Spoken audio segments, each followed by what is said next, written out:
ढेरों मसाइल ऐसे हैं, हदीस शरीफ के इस छोटे से हिस्से को ना समझने की वजह से हम उन मसाइल का शिकार हैं। वजह कि हमारा मेयार अपने लिए और है और सामने वाले के लिए और है।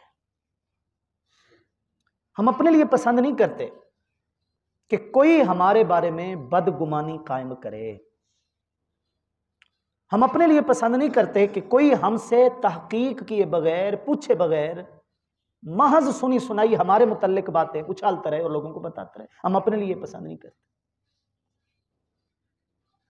ठीक है। लेकिन हम इन मसाइल का शिकार हैं क्योंकि जो मेयार हमारे लिए है वो औरों के लिए नहीं है। औरों की ये आदत हमें नापसंद है, लेकिन हम बराह रास्त इस आदत में मुलविस हैं या नहीं, ये कभी हमने बैठकर सोचा भी नहीं है। वो सैयद ज़मीर जाफरी का एक शेर है, बड़ा मशहूर मिजाह निगार अदीब गुजरा है, संजीदा भी उसने लिखा है, लेकिन तंज़ो मिजाह के अंदाज में उसने बड़ी पते की बातें लिखी हैं शायरी में। कहते खाए बगैर तो नहीं गुजारा है कोई दिन, खाए बगैर तो नहीं गुजारा है कोई दिन, सोचे बगैर कितने जमाने गुजर गए। खाए बगैर तो नहीं गुजारा है कोई दिन, सोचे बगैर कितने जमाने गुजर गए। कि खाए बगैर तो हम नहीं रह सकते, दिन क्या एक पहर न छोड़ें, लेकिन सोचे बगैर दिन नहीं, उम्रें गुजरती जा रही हैं, जमाने गुजरते जा रहे हैं, लेकिन बैठकर सोचते नहीं। हालांकि उसूली तौर पर जैसे खाए बगैर कोई गुजारा नहीं है ना, इस्लाह के लिए सोचे बगैर भी कोई गुजारा नहीं है। तो थोड़ी देर के लिए अपने आप से बातें जरूर करनी चाहिए, जिसे खुद कलामी कहा जाता है। और उस खुद कलामी में सबसे बड़ी ये बात शामिल हो जाए कि मेरा जो पैमाना, मेरा जो तराजू, मेरा जो मेयार और मेरे परखने के जो उसूल हैं जो मैंने अपने लिए बना रखे हैं, वो तराजू, वो पैमाने, वो मेयार, वो परखने के उसूल किसी और के लिए भी कबूल करने को हम तैयार हैं या नहीं है। उसकी एक छोटी सी मिसाल देखिए। जो मजदूर है, मुलाजिम है, उसकी कोशिश ये है कि मैं मजदूरी पूरी ले लूं और काम थोड़े से थोड़ा करूं। कभी रोटी और चाय के बहाने उसने घंटे लगाने हैं और कभी सिगरेट के बहाने उसने घंटे लगाने हैं। जैसे तैसे ये दिन गुजर जाए और शाम को मैं अपनी पूरी दिहाड़ी लेकर चला जाऊं। मालिक अपनी कोशिश में लगा हुआ है कि मजदूरी कम दूं और बस चले तो इसकी खाल खींच लूं, 4 दिन का इकट्ठा इससे काम ले लूं और मजदूरी 1 दिन की देनी पड़े। मालिक अपनी में लगा हुआ है। अगर दोनों एक दूसरे को एक दूसरे की जगह पर खड़ा कर देना तो बात समझ आ जाएगी कि आप अलैहिस्सलाम ने ये उसूल क्यों दिया है कि अहिब्ब लिन्नास मा तुहिब्बु लिनफ्सिका, दूसरों के लिए वही पसंद कर जो तू अपने लिए पसंद करता। मजदूर सोचे कि अगर मैं मालिक होता और कोई शख्स मेरा काम ना भी करता फिर भी मुझसे पूरी पूरी मजदूरी का तकाजा करता तो क्या मैं खुश होता? मालिक थोड़ी सी देर के लिए मुलाजिम की जगह अपने आप को खड़ा कर ले और फिर सोचे कि यार मैं 4 दिन का काम करूं और मुझे दिहाड़ी 1 दिन की मिले, मेहनत मशक्कत में ज्यादा करूं, काम मेरे से ज्यादा लिया जाए और मुझे मुआवजा बहुत थोड़ा दिया जाए तो मुझे पर क्या गुजरेगी? मेरे ख्याल में मजदूर अपनी दिहाड़ी को हलाल करेगा और मालिक दयानतदारी से काम लेते हुए पसीना खुश्क होने से पहले मजदूर को मजदूरी दे देगा। लेकिन मालिक लगा हुआ है पैसा बचाने के ऊपर और मुलाजिम लगा हुआ है दिहाड़ी बचाने के ऊपर। मेहनत चोरी वो कर रहा है। वजह क्या है कि कोई भी शख्स दूसरे के लिए वो मेयार पसंद नहीं करता जो वो अपने लिए मेयार पसंद करता है। ये हमारे 2 पैमाने हैं, दोहरे पैमाने हैं, और इन दोहरे पैमानों ने हमें बहुत नुकसान पहुंचाया है और अंदर से हमें खोखला करके रख दिया है, हमारे ईमानों को कमजोर करके रख दिया है। हकीकत यह है किसी भी मसले में जब कभी नफ्स जोश मारता है, गुस्से के ऊपर उभारता है, खुदा की नाफरमानी के ऊपर उभारता है, इंसान चंद लम्हों में अपने आप को थोड़ा सा वक्त दे दे, भूल जाए सामने का मंजर, चंद सेकंड लगेंगे, अपने आप से एक बात कर लें कि सामने वाले की जगह अगर मैं होता तो मुझ पर क्या गुजरती। एक शख्स बोले जा रहा है, मुसलसल दिल आजारी सामने वाले की किए जा रहा है, उसके पास मनसब है, वो मलिक साहब है, वो चौधरी साहब है, इलाके में उसका कोई सर रसूख है। अब वो और चीखता चिल्लाता जा रहा है कि चार बंदे अतराफ में जनाब सुन रहे हैं, वो और ऊंचा बोलेगा, और ऊंचा बोलेगा। जो बीत रही है वो सामने वाले गुलाम मजदूर गरीब आदमी के ऊपर बीत रही है, रुसवाई हो रही है, उसके ऊपर क्या गुजर रही है। अगर ऐन इस मौके के ऊपर ये मलिक साहब, चौधरी साहब, ये साहिब मनसब अपने आप को वहीं खड़ा कर दें और उसको अपनी जगह खड़ा कर दें और थोड़ा अपने आप से ये बोलें, सोचें, खुद कलामी करें, अपने आप को कहें कि यार इसकी जगह अगर मैं होता और चार बंदे सुन रहे होते तो मुझ पर क्या गुजर रही होती, मुझे अपनी इज्जत नफ्स अजीज है, मेरे ऊपर इस वक्त क्या बीत रही होती, क्या गुजर रही होती। आप यकीन करें ये बात फौरी तौर पर समझ आ जाएगी कि आप अलैहिस्सलातु वस्सलाम ने क्यों फरमाया कि कोई शख्स कामिल मोमिन नहीं हो सकता जब तक वो दूसरे के लिए वो पसंद ना करे जो वो अपने लिए पसंद करता है। जैसे उसे अपनी इज्जत नफ्स अजीज है तो उसे दूसरों की इज्जत नफ्स भी वैसे प्यारी होनी चाहिए। जैसे उससे अपनी हिफ्ज़ व अमान अजीज है, ऐसे दूसरों के माल व जान के हिफ्ज़ व अमान भी वैसे अजीज होनी चाहिए, लेकिन ऐसा नहीं होता। अनाओं ने इसलिए डेरे डाल रखे हैं ना हमारे सीनों में, क्योंकि हमारे पैमाने और हैं, अपने लिए और हैं, दूसरों के लिए और हैं। हमारे बिलखुसूस बरे सगीर पाक व हिंद में और बिल उमूम दुनिया भर में यूं समझे सबसे ज्यादा झगड़ा जो शोहरत दवाम रखता है ना, मशहूर मारूफ जद्दी पुश्ती और अजल का माना अगर यह लिया जाए कि बहुत पुराना कदीम, तो यूं समझे अजलों से जो चला आ रहा है ना झगड़ा, वो है सास बहू का झगड़ा। उसमें सबसे बड़ी वजह यही है। अगर सास ये सोच ले कि जब मैं बहू थी तो मैं क्या चाहती थी कि मेरी सास मेरे साथ कैसा बर्ताव रखे, मुझे क्या पसंद था कि मेरी सास मेरे साथ किस तरह हुस्न सलूक से पेश आए, मेरा ख्याल रखे, मुझे बेटी बना ले। अगर ये सोचे तो ज़मीर उसको कहेगा कि जो गुजर गई सो गुजर गई, तुम्हारी सास ने तुमसे जो बर्ताव किया किया, इस वक्त तुम भी सास हो तो जो तुम बहू थी और उस वक्त जो तुम्हें पसंद था वही अपनी बहू के लिए पसंद कर लो। मेरी बात समझ रहे हैं?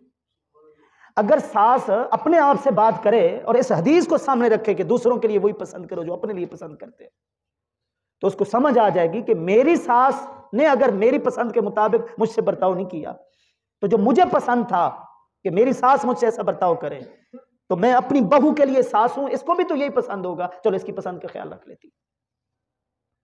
और बहू भी थोड़ी देर के लिए अपने आप से बात करे और सोचे समझे कि शादी से पहले मैं जब कुंवारी थी मैंने अपने माँ बाप के नाज नखरे भी तो उठाए हैं, मैंने अपने भाइयों की बातें भी तो सही हैं, बहन भाइयों के दरमियान ऊंच नीच, झगड़े, कपड़े धोने, ये वो पता नहीं क्या कुछ होता रहता है, लेकिन बर्दाश्त किया या ना किया। वजह घर था, माँ बाप थे, बाकी सारे बहन भाई थे, एक ही फैमिली थी। तो चलें शादी के बाद मैं एक और फैमिली में आ गई। जितना मैंने अपने घर में सहा है और बर्दाश्त किया है उसकी बनिस्बत यहाँ आधा बर्दाश्त करना पड़ेगा। चलें बर्दाश्त कर ले, तुम घर चल जाएगा। लेकिन उसने भी बैठकर नहीं सोचा। वजह क्या है कि हमारा अपने लिए मेयार और है और दूसरों के लिए मेयार और, और यही पैमानों का जो फर्क है ना, यही खराब कर रहा है। और जब इंसान एक पैमाना रखता है, पसंद नापसंद का मेयार दूसरों के लिए वही रखता है जो उसका अपने लिए है, आप यकीन कीजिए यहां से मन की सफाई शुरू होती है, यहां दिल की तहारत शुरू होती है, यहां से तज़किया नफ्स शुरू होता है, जो ज़ाहिरी बातनी उलूम का निचोड़ है, हासिल कलाम है, जो इस्लाम का खुलासा है, जो आप अलैहिस्सलातु वस्सलाम का फरीज़ा मनसबी कुरान में बताया गया है, वो शुरू यहीं से होगा कि तुम्हारा पैमाना एक होना चाहिए, अपने लिए और दूसरों के लिए एक ही मेयार रखो। सामने वाले की जगह पर अपने आप को खड़ा करो और फिर खुद कलामी करो और अपने आप को कहो कि अगर मैं यहां पर होता, मैं सामने वाले से किस तरह का सलूक पसंद करता, तो जो जवाब तुम्हें ज़मीर दे उसी के मुताबिक सामने वाले से बर्ताव करो, तुम कामयाब हो जाओगे।